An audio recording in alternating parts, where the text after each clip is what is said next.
Ang kwentong ito ay hango sa totoong buhay. Mula ito sa isa nating kabayan na itago na lamang natin sa pangalang Ismael. Taong 1988, San Isidro, Negros Occidental. Hindi kailanman inisip ni Ismael na ang katahimikan ng probinsya ang unang magbubunyag ng pinakamadilim na sikreto. Lumaki si Ismael na sanay sa ingay ng lungsod. Busina, sigawan, para magpapansin sa mga taong namimili. Ang buhay ni Ismael sa lungsod, sagana sa ingay ng paligid ng mga tao na tila hindi mahulugan ng karayom. Sa mga panong ito, magbabakasyon na si Ismael dahil natapos na ang kanilang pag-aaral sa taon na yun. Napagpa siya ng magulang na papuntahin sa lugar ng Lolo Berto sa San Isidro ng Negros. Hindi lubos na kilala ni Ismael ang lolo. Alam niyang nakatira ito sa Negros at minsan lang nilang binabanggit. Sinubukan ni Ismael na tumanggi na magbakasyon doon dahil nasanay na siya kung nasaan nakatira. Pinagalitan siya ng mga magulang at pinagsabihan. Wala naman itong nagawa kaya sumang-ayon na lamang. Pumunta siya sa baryo ng San Isidro para makasama si Lolo Berto. Ang buong akala ang pinakamahirap harapin ay ang pagkabagot. Hindi niya alam na mas mabigat pala ang katahimikan kaysa ingay, lalo na kapag may tinatago ang katahimikan na ito. Nang makarating sa lugar ng lolo, hindi niya lubos mapagtanto ang katahimikan ng lugar. Mas malala pa sa inaasahan. Makalipas ang 3 araw ng pananatili, para bang nasanay na siya sa katahimikan ng lugar. Hindi masyadong nagsasalita si Lolo Berto. Hindi ito ang uri ng katahimikan na mahiyain, kundi parang may pinipigilan. May mga gabi na nakaupo lang sa bangko sa ilalim ng punong balete, malapit sa bahay at nakatingin sa kawalan, na para bang may kausap na hindi nakikita. Kapag tinatanong niya ito, ngiting pilit lamang ang sagot sa kanya. May mga bagay, apo, na mas mabuti pang manatiling lihim. Akala niya nung una, karunungan lang ito ng matanda. Pero nagkamali si Ismael. Nang sumunod na gabi, hindi kagad makatulog. Tahimik ang paligid. Sobrang tahimik. Walang kuliglig, walang palaka. Parang pinigil ng gabi ang sariling paghinga. Lumalim pa ang dilim. May narinig siyang kaluskos sa labas ng bahay. Mabigat at mabagal. Parang mga paa na dahan-dahang naglalakad. Sumilip si Ismael sa bintana. Nakita niya si Lolo Berto sa labas ng bahay. Hubad ang pang-itaas. Payat ang katawan pero litaw ang mga ugat na parang gumagapang sa balat niya. Nakatayo sa ilalim ng buwan. At sa liwanag nito, may napansin siyang kakaiba sa katawan ni Lolo Berto. Ang baluktot na katawan ay naging tuwid. Naging matipuno. At higit sa lahat, naging patulis ang tenga. Kumunot ang noo ni Ismael. Pinagpawisan kahit malamig ang hangin. Bigla itong tumingin direkta sa bintana kung saan naroon si Ismael. Nagulat sa kanyang nakita. Napuno ng balahibo ang mukha ng matanda. Nang magtagpo ang mga mata, bigla itong tumakbo papunta sa likod ng bahay. Matapos nun, sinara ni Ismael ang bintana. Bumalik ito sa pagkakaiga ng nakatulala ang mga mata. Nanginginig pa ang katawan. Hindi nakatulog ng maayos si Ismael ng gabing yun. Kinabukasan, tinanong niya ang mga kapitbahay patungkol kay Lolo Berto. Iwas ang tingin ng mga kapitbahay hanggang sa may isang matandang babae ang bumulong sa kanya habang nag-iigib ng tubig. Hindi masama ang lolo mo, pero hindi siya katulad natin. Alam mo naman siguro ang ibig kong sabihin. Walang nakuhang malinaw na sagot si Ismael. Sa halip nag-iwan lang ito ng mas maraming tanong sa isipan. Buong maghapon, paulit-ulit na bumabalik ang mga tingin ng mga kapitbahay, mabilis at puno ng pangamba. Parang may alam sila na hindi dapat sabihin sa isang bata. Pagsapit ng gabi, mas tahimik ang kanilang baryo kaysa sa nakasanayan. Maaga pa lang pinapatay na ang mga ilaw. Ang buwan ay kalahati lamang ang liwanag at ang anino ng mga puno ay humahaba sa lupa. Habang nakaiga si Ismael sa banig, may narinig siyang kakaibang tunog na hindi niya mawari kung ano. Parang pakpak na dumadampi sa hangin, mabigat at mabagal. Napahawak siya sa kumot, pilit pinipikit ang mga mata. Hanggang sa may kumalampag sa bubong, gulat na gulat si Ismael. Tinignan ng buong lugar. Hinahanap si Lolo Berto. Tinawag ang pangalan pero hindi ito sumasagot. Ilang sandali pa napakalakas ng tunog sa bandang bubungan. Narinig niya ang kakaibang angil. Angil na parang nagmumula sa ilalim ng lupa. Umabot ang pagbubuno ng mga nilalang sa harap ng bahay. Sumilip si Ismael sa siwang ng bintana at nakita ang dalawang mabalahibong nilalang. Ang isa ay may pakpak na parang paniki. Ang isa naman, mabalahibong tao na may nguso ng aso. Sinunggaba ng aso ang nilalang at binali ang pakpak nito. Patuloy siya sa pagkagat sa braso ng nilalang. Matapos nun, dali-daling tumakbo ang kalaban papunta sa kakawyan. Hindi naman nagpauli ang isa. Dali-daling sumunod upang habulin ang kalaban.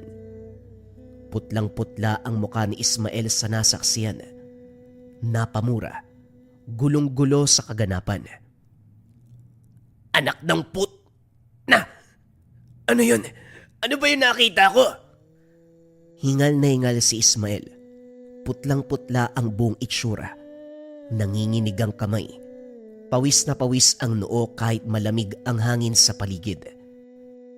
Sinarado ang bintana.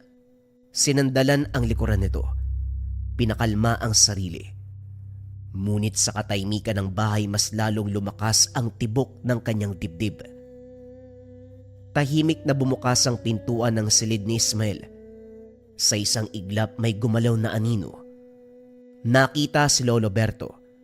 Nakangiti ito sa kanya habang papasok ng kwarto. Ayos ka lang ba, Apo? Huwag mo nang pansinin yon. Sige na, matulog ka na. Huwag pansinin, Lolo. Ano po ba yung nakita ko? Huwag mo nang alamin, iho. Sige na, matulog ka na. Sandaling katahimikan ang namagitan sa kanila. Nakatitig si Ismael sa likod ng lolo habang papasok sa kwarto. Mabagal ang lakad. Parang hindi tumatama ang mga paa sa sahig. Ang ngiti ni Lolo Berto ay hindi nawala. Ngunit may kung anong malamig na hindi niya maipaliwanag. Humiga si Ismael, ngunit nanatiling bukas ang kanyang mga mata. Ang mga salita ng lolo, paulit-ulit na umuukit sa kanyang isipan. Ano daw? Huwag mo nang alamin. Huwag mo nang alamin. Paano kung hindi aalamin yun? Dito nagsimula ang kirot ng kuryosidad. Hindi natakot, kundi pangangailangan na malaman ang katotohanan.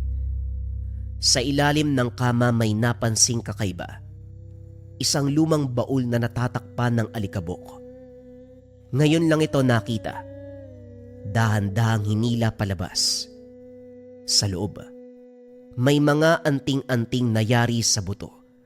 Mga peraso ng tuyong dahon na tinahi sa pulang sinulid. Isang lumang kwintas na may ngipin ng hindi mawari na kung tao ba o sa hayop.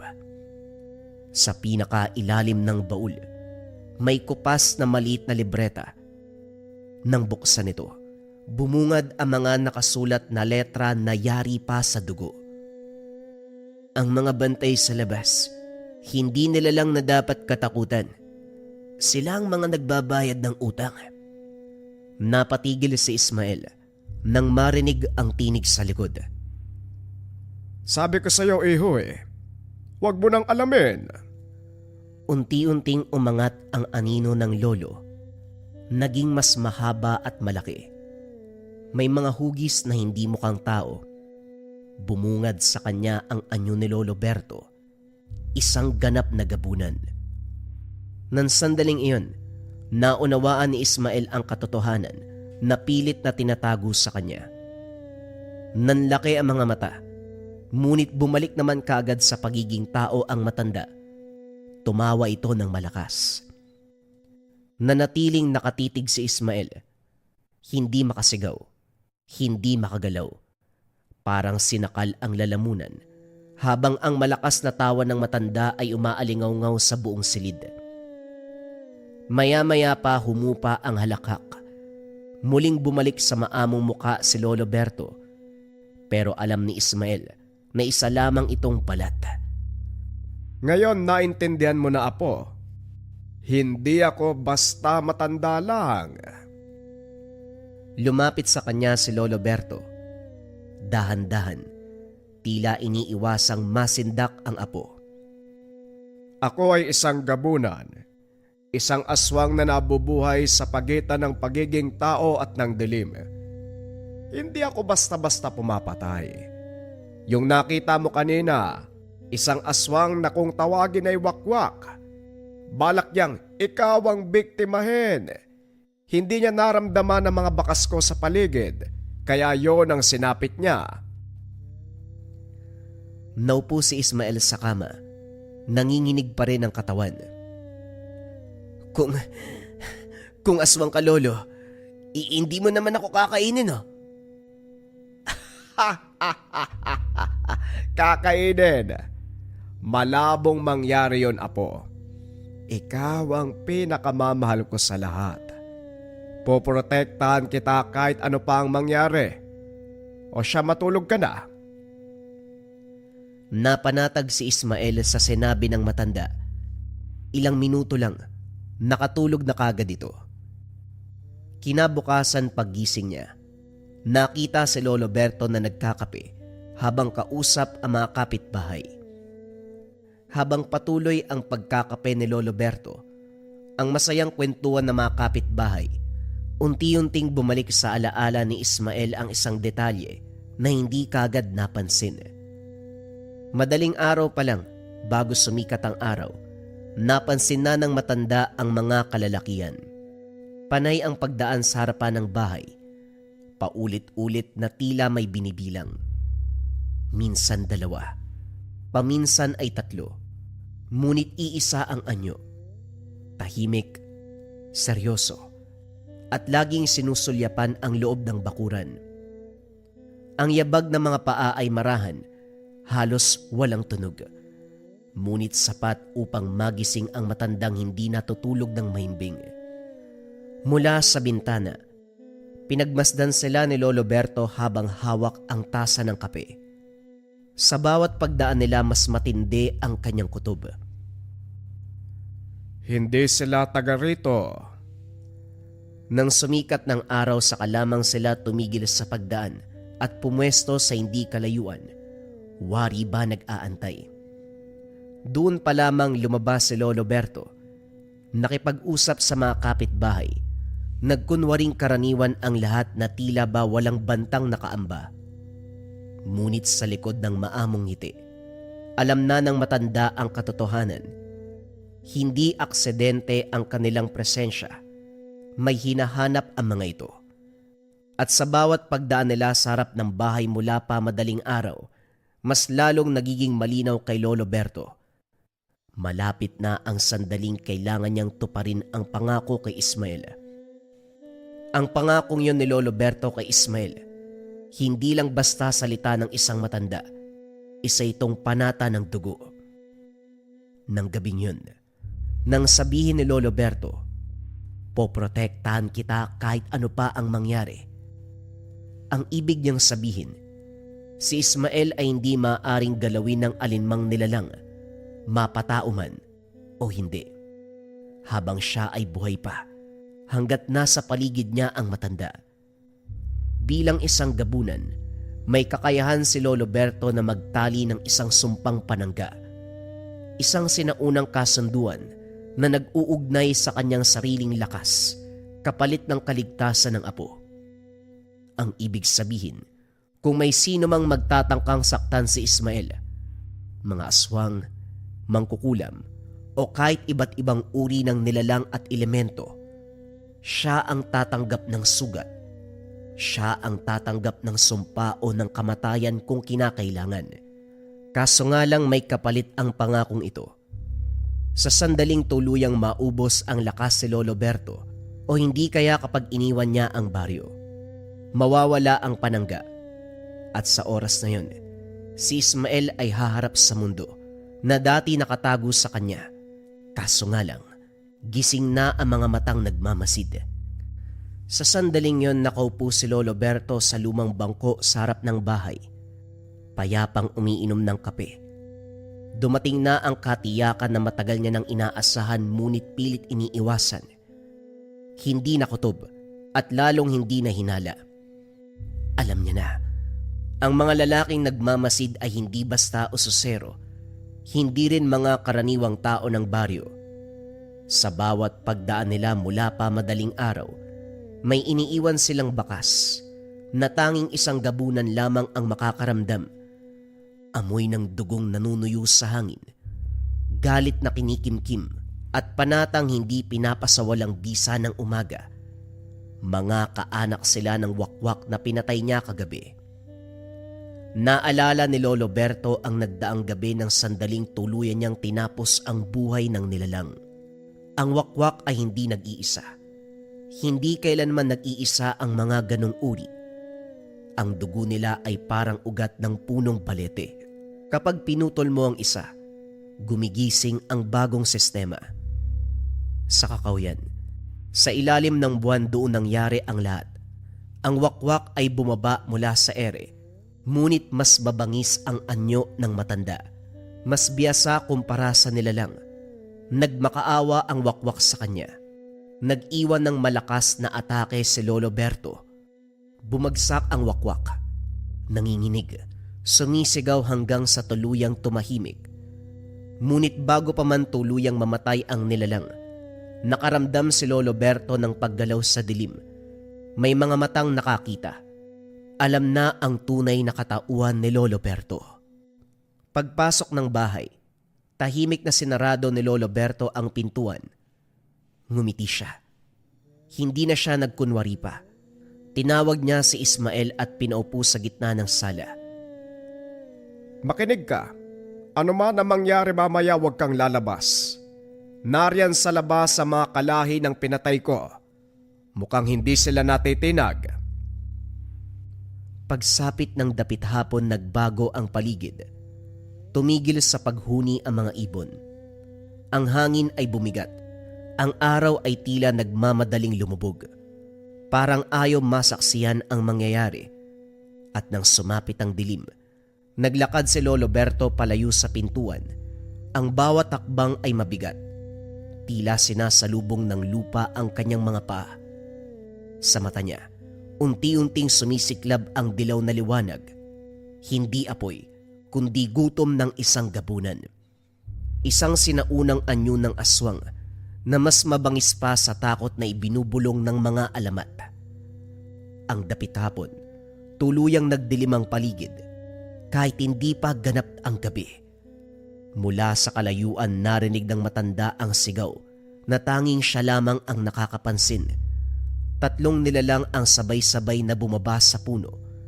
Ang mga pakpak ay tila balat ng patay. Ang mga mata ay purong itim. Naaamoy nila ang dugo ng kalahi na pinatay ni Lolo Berto. At ngayon, singil ang hinahanap. Ngumiti si Lolo Berto, isang ngiting galak. Oh, nandito na kayo. Pero nahuli ng dating. Bigla siyang naglaho sa paningin. Hindi sa bilis, kundi sa paglusaw ng anyo. Ang likod ay bumuka. Tumubo ang maiitim na balahibo. Naging mas mahaba at malapad ang katawan. Humaba ang mga kamay. ang mga kuko ay napakatalim, ganon din ang kanyang pangil. Sumugod ang unang wakwak. Ang bibig ay bumuka hanggang sa dibdib. Ngunit bago pa man ito makasigaw, sinunggabad ito ni Lolo Berto sa leeg. Pinilipit ang ulo at sa isang iglap, naputol ang buto. Hindi niya ito kinain. Sinipsip niya ang anino at kaagad nalanta ang katawan na parang balat na iniwanan ng kaluluwa. Ang ikalawa, mas matalino. Biglang lumipad sa himpapawid. Tumalon si Lolo Berto. Lampas tao ang taas. Hinila pababa ang wakwak sa pakpak. Isinubsob sa lupa. Bumuka ang dibdib. Hindi para kumagat kundi para lunukin ang hininga ng kalaban. Nang mawala ng hininga ang wakwak, nagliyab ang katawan nito mula sa loob hanggang sa maging abo. Ang huli ay umatras. Nanginginig, ngunit galit ang pumalit sa takot. Galit na galit at umangil ng napakalakas. Lumapit ang matanda sa uling wakwak na natitira. Umatras naman ang nilalang habang umaangil. Ang kahantungan mo, kapareho lang sa mga kasama mo. Huwag ka nang pumiglas. Tanggapin mo na ang kamatayan. Matapos magsalita, bigla itong sumunggab. Hinayaan lamang ito ng matanda. Tinamaan siya, pero walang naging epekto. Hinawakan ito sa leeg, binalibag sa lupa. Mabilis niya itong binalian ng leeg. Ang anino ng wakwak ay natunaw sa kanyang katawan. Mula sa siwang ng bintana, nasaksiyan ni Ismael ang lahat. Nakita niya kung paanong nilamon ng dilim si Lolo Berto at kung paanong ang tatlong wakwak naglaho na parang kailanman ay hindi umiral. Doon niya naunawaan, may mga gabi na hindi dapat alalahanin. Pagdating ng umaga, para bang walang nangyari sa buong lugar.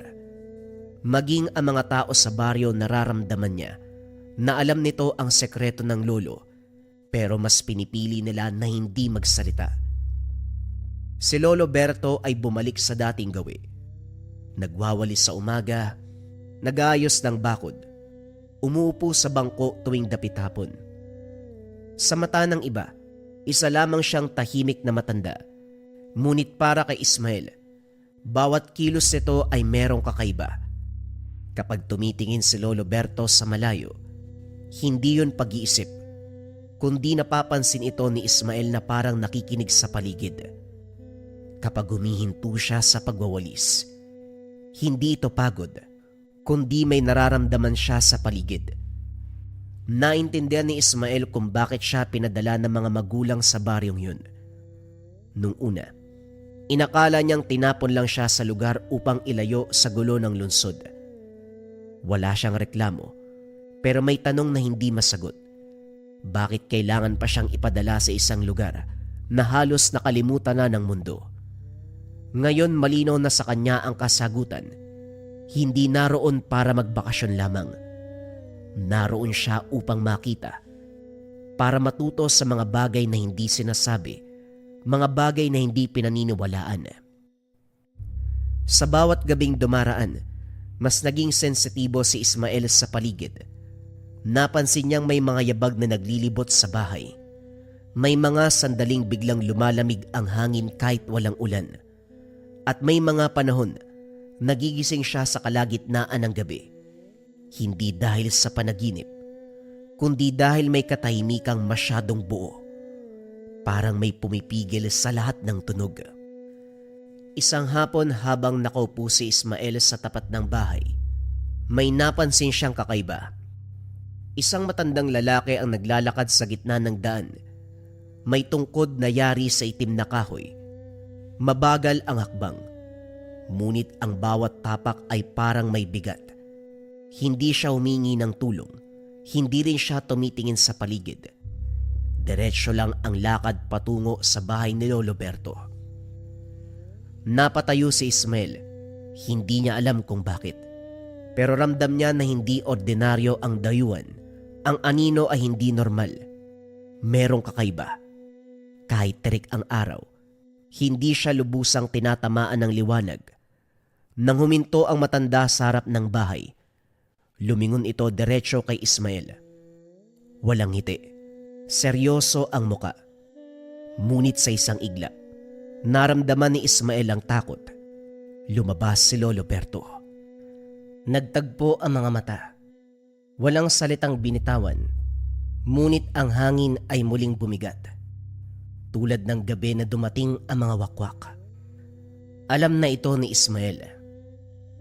Sa ganitong larangan ay walang tunay na katapusan. Meron lang nagpapahinga. Wika ni Lolo Berto. Ngumiti ang dayo. Isang ngiti na walang init. Napakuyom ang kamay ni Lolo Berto. Sa unang pagkakataon nakita ni Ismael ang bakas ng pag-aalala sa kanyang muka. Hindi takot, kundi pagkilala. Parang narinig niya ang pangalan ng isang bagay na matagal nang inaasahan. Dumaan ba siya dito, Doro? Tanong ni Lolo Berto. Oo, at hindi siya nag-iisa. Tugon ni Tandang Doro. Walang dagdag na paliwanag. Lumakad ang dayuhan palayo. Iniwan ang matandang may katanungan. Kinagabihan hindi nakatulog si Ismael. Nakaupo siya sa kama. Pinapakinggan ang katahimikan. Hindi niya alam kung ano ang paparating. Ngunit alam niya na meron.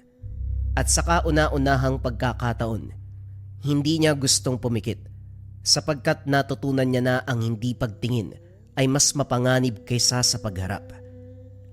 Lumapit si Lolo Berto sa kanyang silid. Tahimik siyang nagsalita. May mga bagay na hindi mo na dapat pang malaman.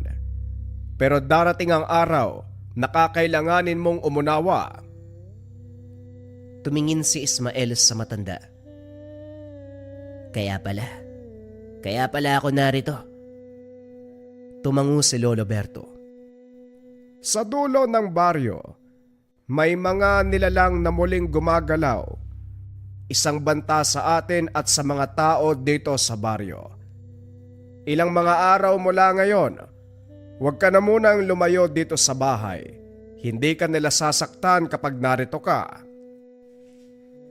Sapat na ang panahon upang mabuo ang katotohanan at darating ang panahong kailangan maunawaan ni Ismael kung bakit siya pinadala sa baryo ni Lolo Berto, malayo sa lungsod, malayo sa ingay at mas lalong malayo sa mga mata ng karaniwang tao. Hindi siya pinadala roon para lamang magbakasyon. Pinadala siya upang malaman ang katotohanan na umiiral sa mundo. Bago ka pa man makarating dito sa baryo, Apo, nag-usap na kami ng mga magulang mo. Nung una, hindi ako pumayag sa kanilang gusto. Masyadong delikado ang lugar. Nakita mo naman yon, hindi ba? Isinantabi ng iyong mga magulang ang usaping yon dahil gusto nilang malaman kung gaano kadelikado ang mundo at sa kung paano mo ito haharapin sa pag-usad ng panahon.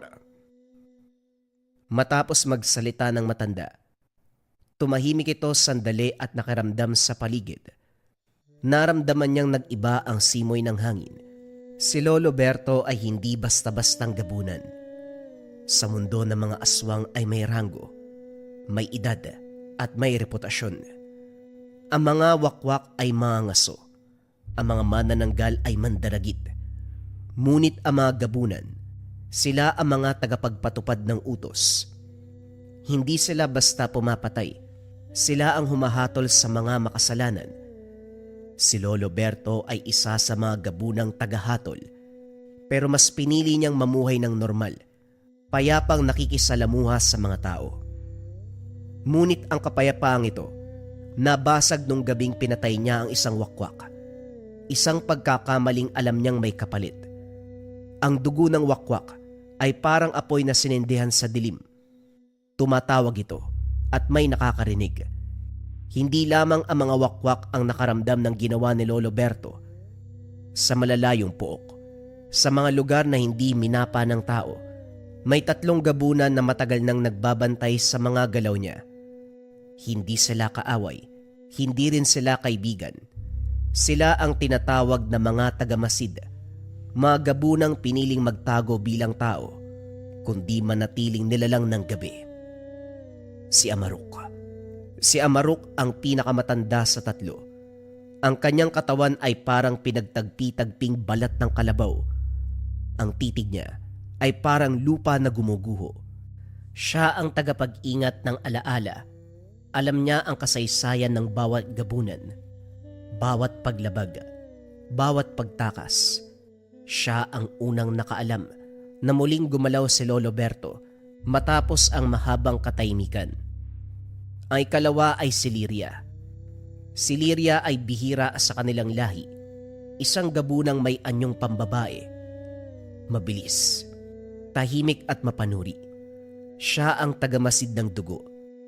Sa isang sulyap, alam niya kung may bahid ng sumpa ang isang bata. Siya ang unang nakaramdam kay Ismael, hindi bilang banta, kundi bilang posibilidad. Ang ikatlo ay si Karnak, ang mandirigma. Ang kanyang anyo ay halimaw na halos hindi na kayang magpanggap bilang tao. Siya ang tagapuksa kapag may gabunang lumalabag sa mga lumang kasunduan. Sa kanya ipinadala ang utos. Bantayan si Lolo Berto at kung kinakailangan wakasan siya. Nang dumating ang tatlong wakwak upang gumanti, pinanood lamang ng tatlong gabunan ang laban. Hindi sila tumulong, hindi rin sila humadlang. Para sa kanila ito ang pagsubok. Kung karapat dapat bang manatili si Lolo Berto sa mundong ginagalawan ng mga tao. At nang makita nila kung paano niya nilamon ang anino ng wakwak, kung paano niya hinila ang kaluluwa ng walang kahirap-hirap, doon nila naunawaan na hindi pa siya nawawala.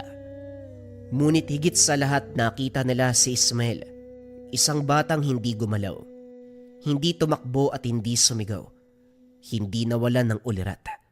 Ang ganitong mga mata na nakakakita at hindi bumabali ay bihira at delikado. Sa mga gabunang katulad ni Amarok, Liria at Karnak, malinaw ang palatandaan, may hinahandang pamana si Lolo Berto.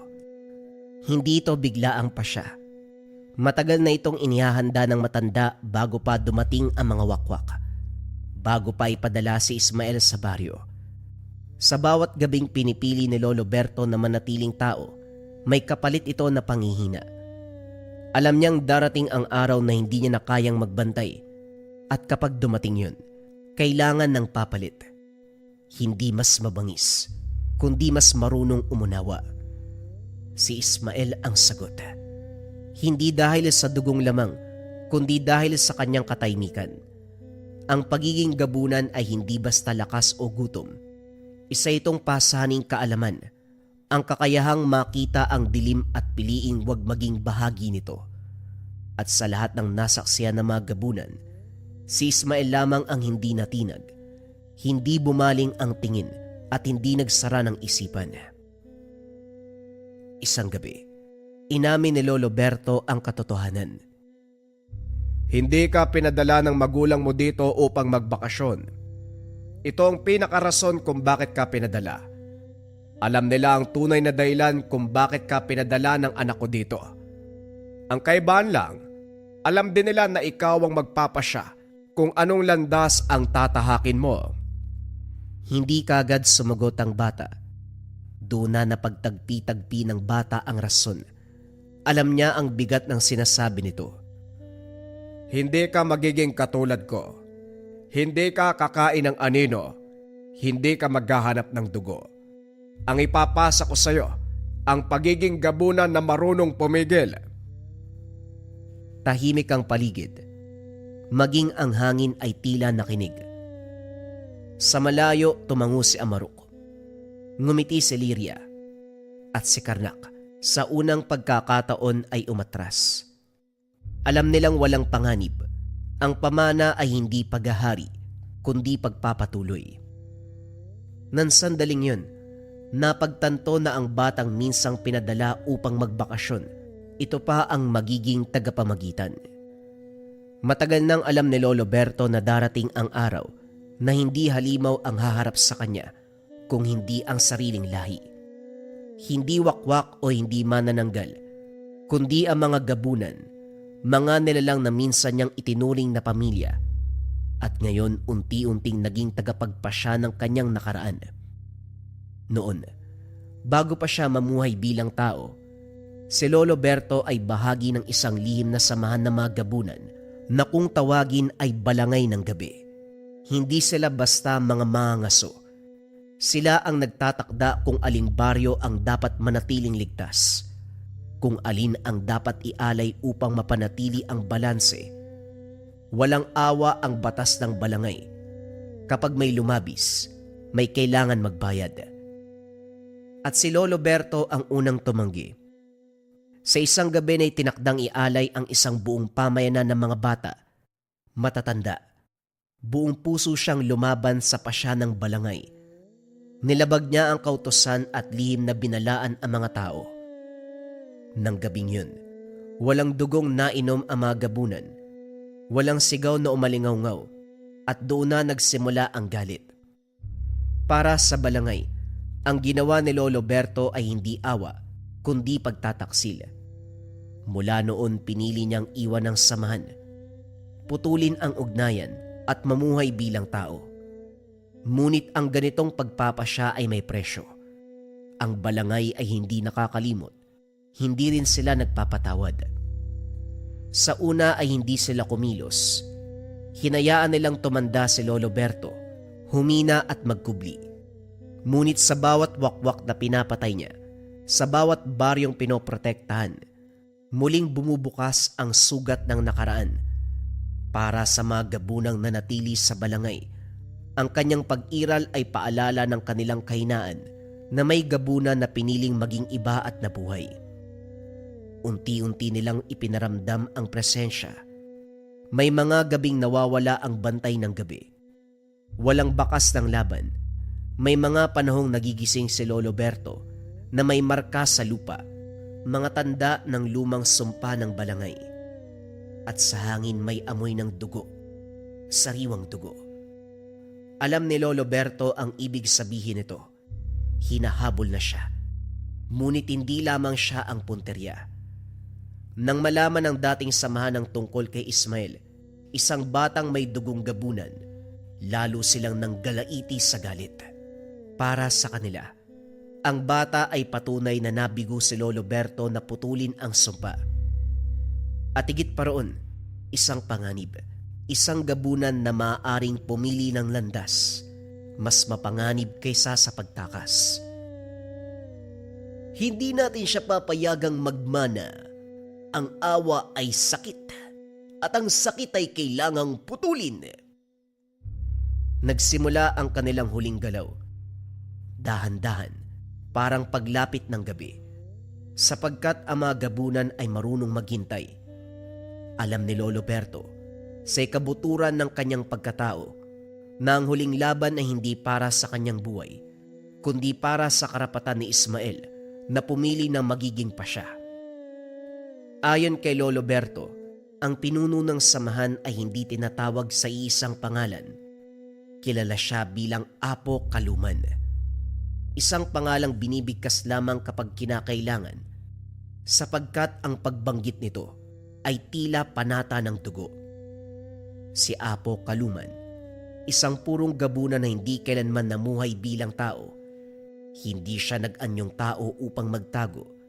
Ginagamit lamang niya ang anyong tao upang magbalat kayo. Sa likod ng kanyang balat ay hindi laman, kundi gutom na hinubog ng mga siglo. Ang kanyang mga mata ay walang refleksyon.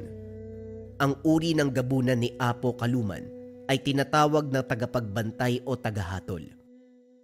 Ang mga tagapagbantay, hindi pumapatay dahil sa gutom o galit. Pumapatay sila dahil sa paniniwala.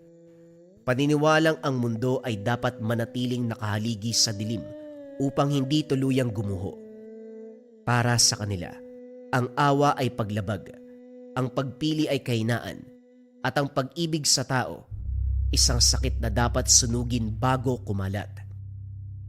Noon pa man, si Apo Kaluman ang nagtakda ng mga alituntunin ng samahan. Siya ang nag-utos kung aling baryo ang aalayan, kung alin ang dapat umatras, at kung sino ang dapat burahin sa alaala ng gabi. Sa kanyang pamumuno, naging tahimik ang mundo, ngunit ang katahimikan ay bunga ng takot. Si Lolo Berto ang unang tumanggi sa kanyang kautusan. Hindi ito nakalimutan ni Apo Kaluman. Para sa kanya, ang pagtataksil ni Lolo Berto ay hindi personal. Ito ay banta sa kaayusan.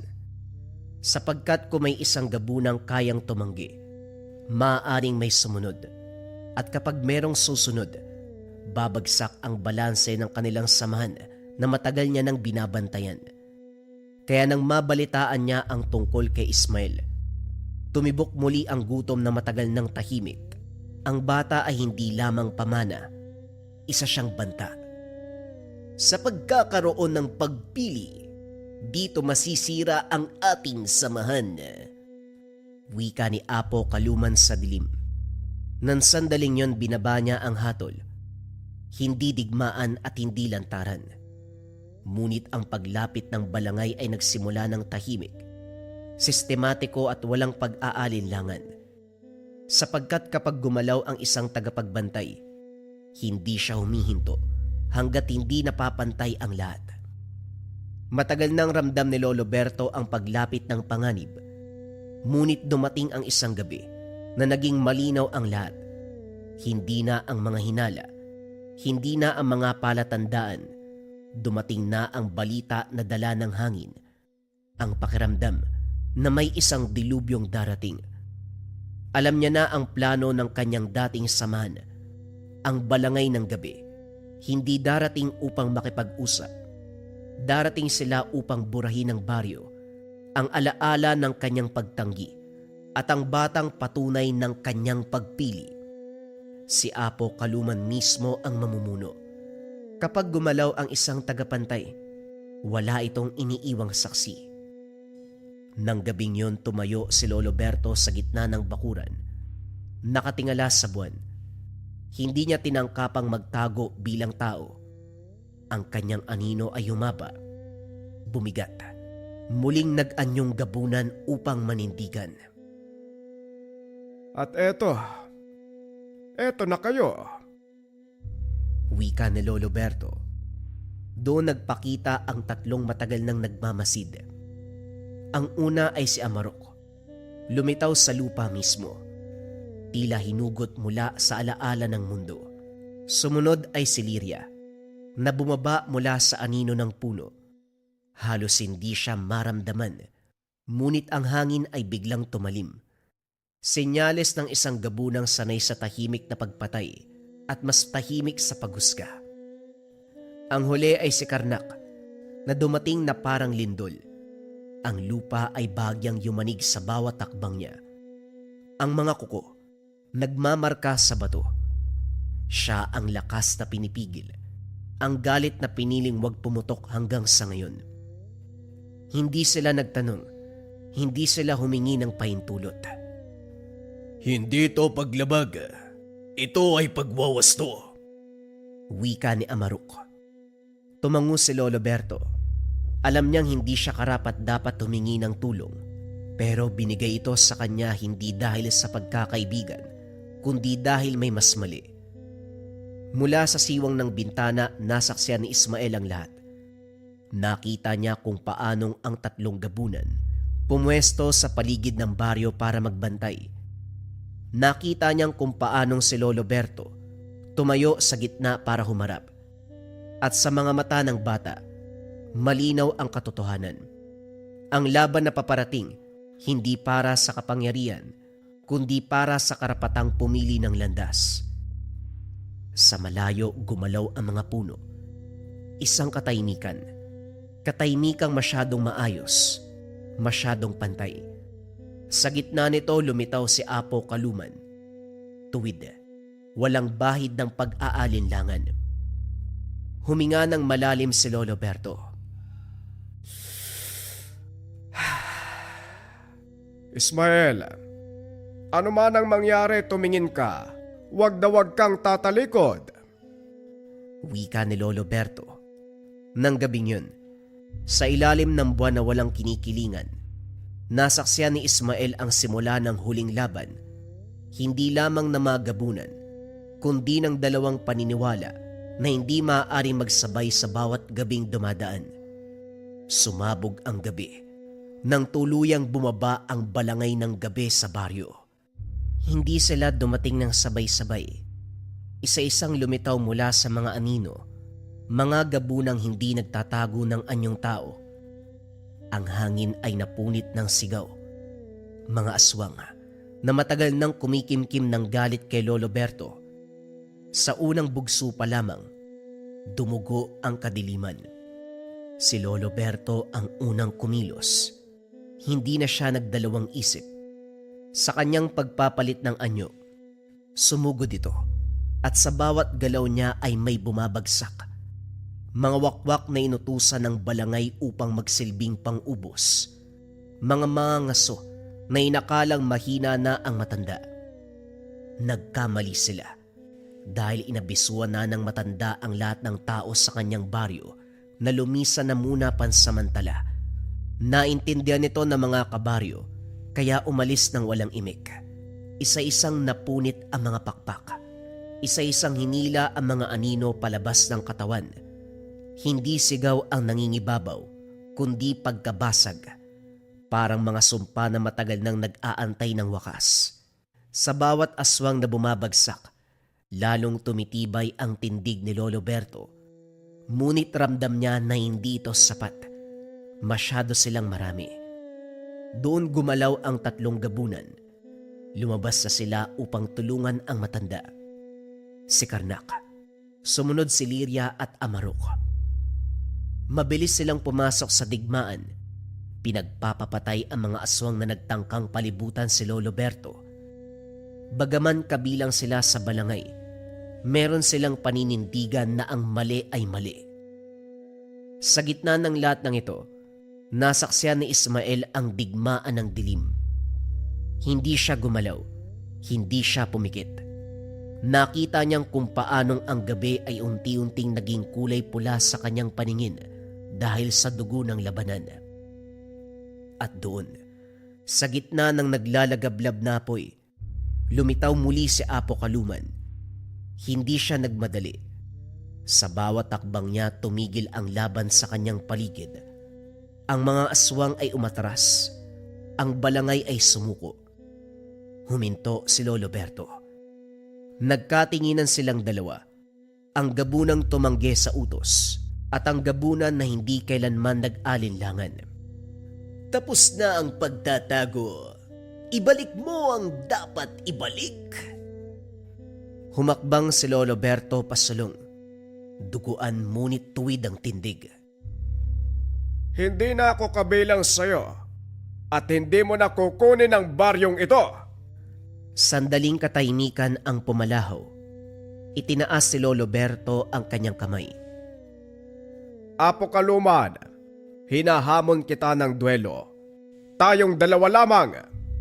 Wika ni Lolo Berto. Umalingaw-ngaw hanggang sa pinakadulo ng dilim. Sa unang pagkakataon ngumiti si Apo Kaluman. Sa gabing yun sa harap ng isang batang nakakita, magsisimula ang laban na magtatakda kung alin ang mananaig, ang batas ng dilim o pagpiling tumigil. Humakbang si Apo Kaluman papasok sa bilog na ginawa ng mga gabunan sa gitna ng baryo. Sa bawat takbang niya nagiiwan ng usok. Inuunat ang sarili upang maganda sa laban. Tumayo si Lolo Berto. Tumayo sa tapat. Duguan. Hinihingal ngunit matatag. Hindi niya pinalaki ang anyo. Hindi niya pinalabas ang buong wangis ng isang gabunan. Pinili niyang manatili sa ulirat at merong sapat na lakas para lumaban. Hanggang dito na lang. Bumalik ka sa samahan at maaari pa kitang mapatawad. Hindi sumagot ang matanda. Nang makita nito ang katatagan, bigla siyang sumugod. Sa unang salpukan ay parang banggaan ng dalawang dambuhalang nilalang. Naglaho ang tunog. Tinamaan si Lolo Berto. Napaurong, ngunit hindi bumagsak. Tinamaan din si Apo Kaluman. Napaurong din ito. Nagbago ang taktika ni Lolo Berto. Hindi niya sinabayan si Apo Kaluman. Sinundan niya ang puwang sa pagitan ng pag-atake nito. Sa sandaling huminto, doon siya gaganti. Binalibag ang katawan ng kalaban. Hawak-hawak niya ito sa leeg. Hindi ka nasasanay sa pagtanggi.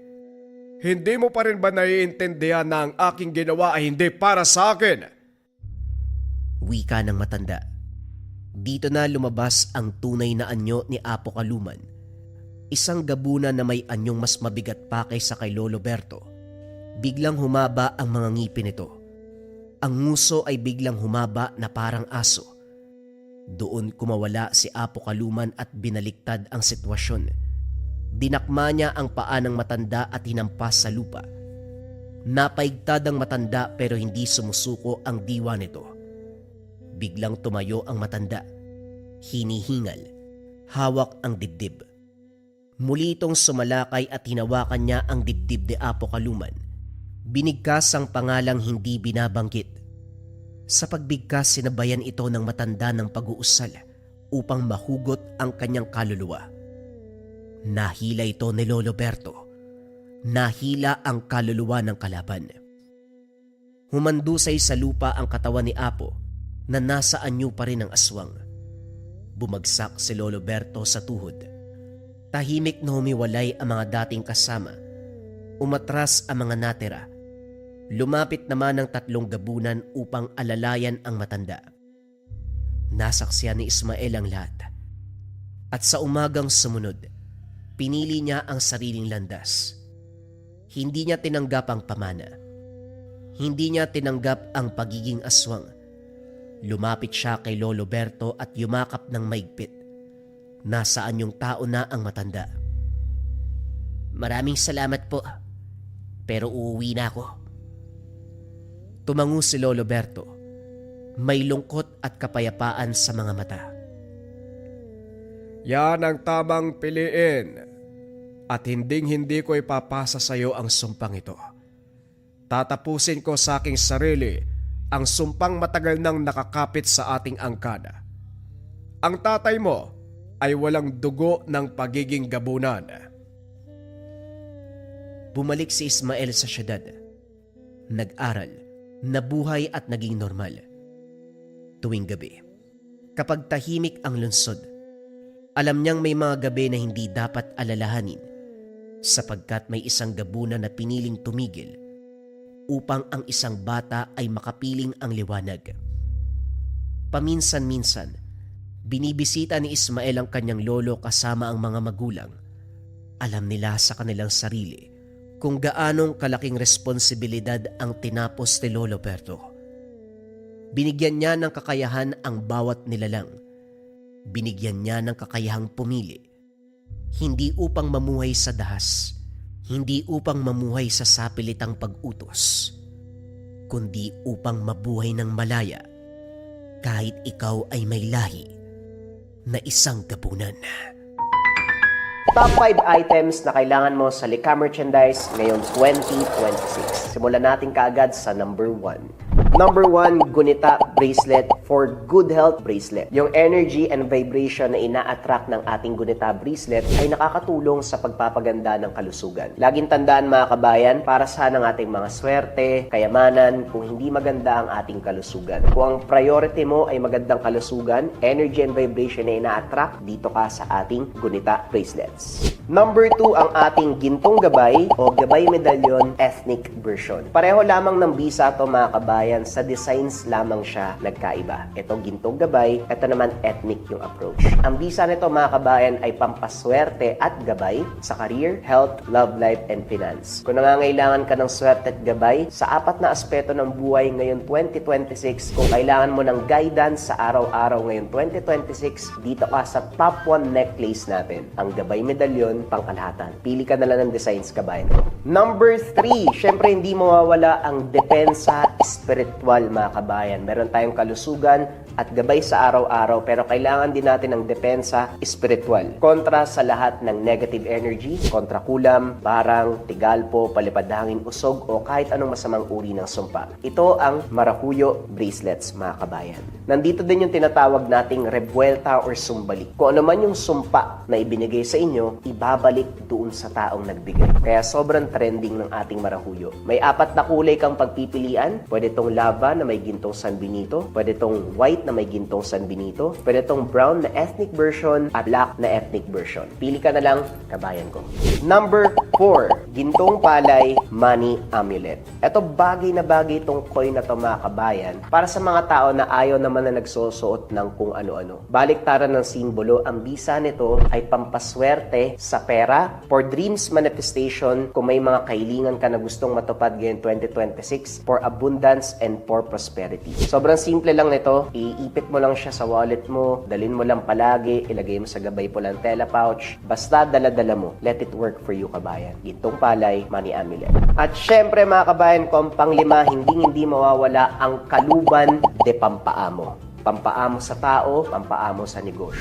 Kung feeling mo nasa toxic environment ka, kabayan, ikaw lagi yung napapag-initan, laging galit yung partner mo, laging galit yung boss mo, laging galit yung mga katrabaho mo, sa'yo lagi sinisisi ang mga bagay-bagay, magkaluban de pampaamo ka. Pampaamo sa tao, pampaamo sa negosyo. Bagay din to sa mga nasa sales or sa mga tao na palaging merong kausap para mabilis kayong makapagpalagay ng loob ng taong kausap mo. Sobrang simple lang. Itong kaluban, gawa to ng mga tubo sa Negros, pero may mga sangkap pa ito sa loob. Dadalin mo lang, kabayan. Let it work for you. Lagay mo sa bag mo, lagay mo sa bulsa mo, basta dala-dala mo lang palagi. Yon ang ating top 5 items na kailangan mo ngayon 2026 sa Lika Merchandise. Kung interesado ka, kabayan, pwede mo i-click yung yellow basket sa baba, pero if ever na walang yellow basket, i-search mo lang ang shop ng Lika Merchandise. Ingat sa mga scammers.